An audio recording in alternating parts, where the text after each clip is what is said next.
Welcome to the KangHu Talk Show. Today we will be talking about the new issues concerning extension of slavery.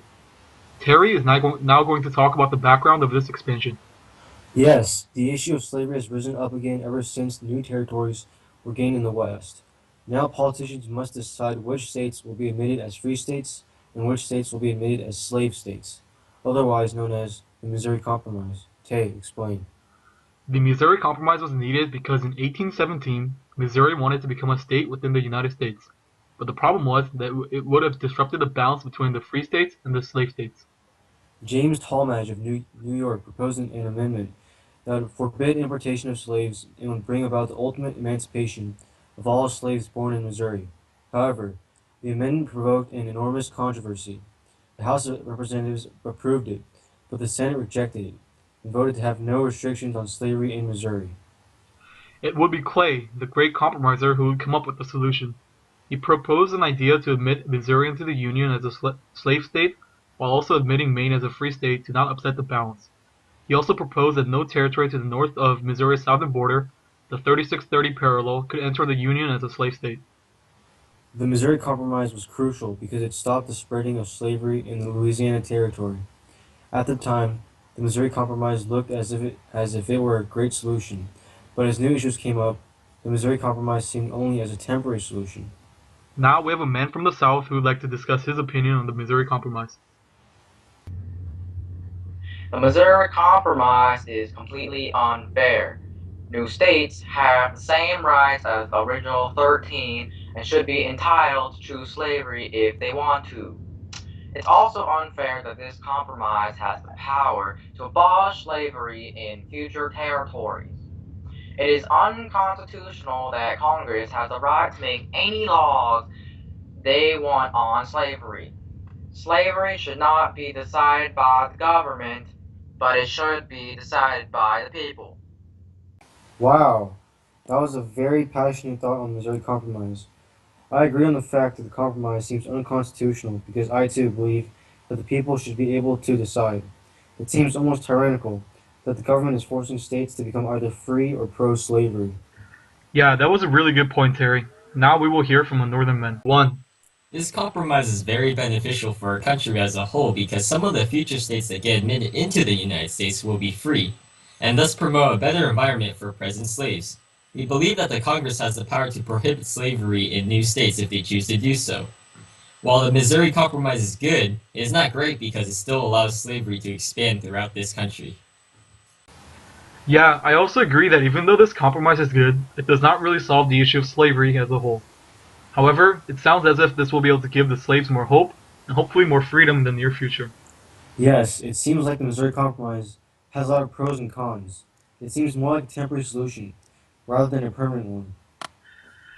After the Mexican-American War, America gained a vast amount of land and the issue of slavery came up again. In 1849, California wanted to be admitted into the Union, but there were many oppositions against this because California would have upset the balance between free and slave states. Yes, before 1849, states were generally brought into the Union as pairs, one free and one slave. But now with California wanting to be added to the Union as a free state, the pro-slavery politicians were scared and worried that the anti-slavery politicians would dominate. To solve this issue, Henry Clay came up with a solution called the Compromise of 1850. This was able to satisfy the North by guaranteeing that California would enter the Union as a free state and also ending the slave trade in the District of Columbia.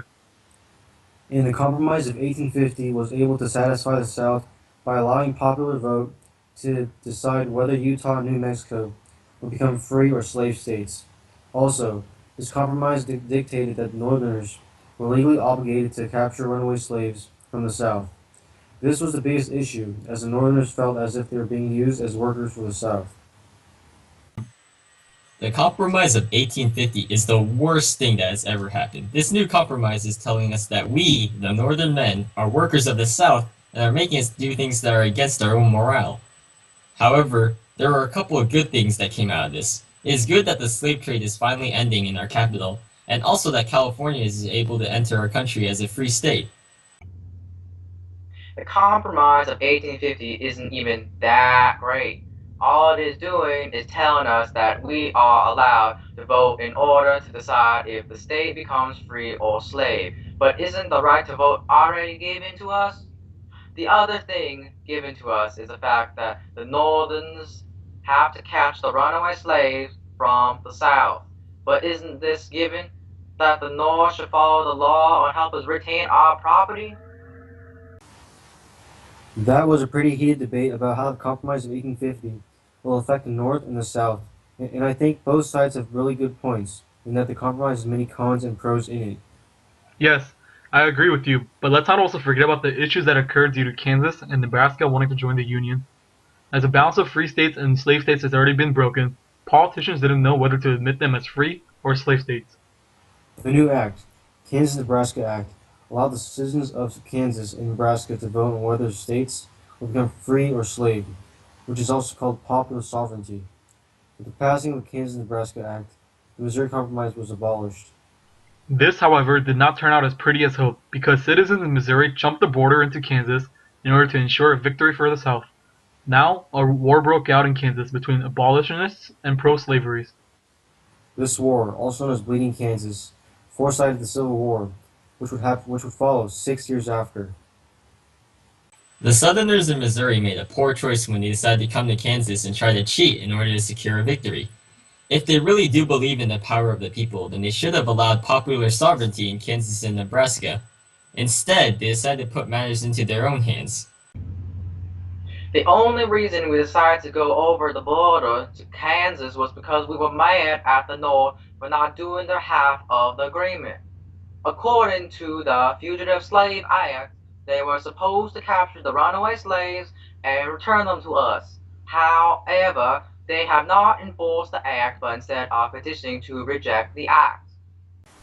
One possible reason for all the heightened debates about slavery might be due to Stowe's Uncle Tom's Cabin. The book showcases the draconic life of a slave and the inhumane aspects of being an enslaved family. Yeah, the book really showed the whole nation what slavery was all about. Right after the publication, the book saw many praises, but also was attacked as being inaccurate. I want to praise Stowe for showing the entire nation that slaves are indeed humans just like the rest of us. Also, I would like to point out the fact that Stowe showed just how hard it is to keep a slave family together, and the struggles that would follow. Furthermore, after reading this book, I feel that its readers would have a better understanding of the hardships a slave mother would have gone through. However, one thing I do have to point out is that even though the book was well done, it did not really call for an immediate end to slavery. All of the things in the book was pure nonsense. All Stowe did was make up fake stories about slavery in order to sell a novel. It all started from the making of a sympathetic character, Tom, and went all the way to his horrendous death. However, this is all just a one-sided showing of slavery because real slavery is not like this. There are many slave owners who treat their slaves with proper care, but Stowe doesn't mention them as much as the slaves who are cruel and vicious. Uncle Tom's Cabin had a huge impact on the issue of slavery, and possibly the Civil War as well. Abraham Lincoln allegedly told Stowe, "So you're the little woman who wrote the book that made the Great War." That was a very funny statement from Abraham Lincoln. This book was indeed very influential and had a huge effect on slavery. The expansion of slavery had a lot of negative effects, no matter what acts were passed. Both the South and the North were still unhappy. Well, folks, that's all the time we have today, and thus concludes our show. See you next time.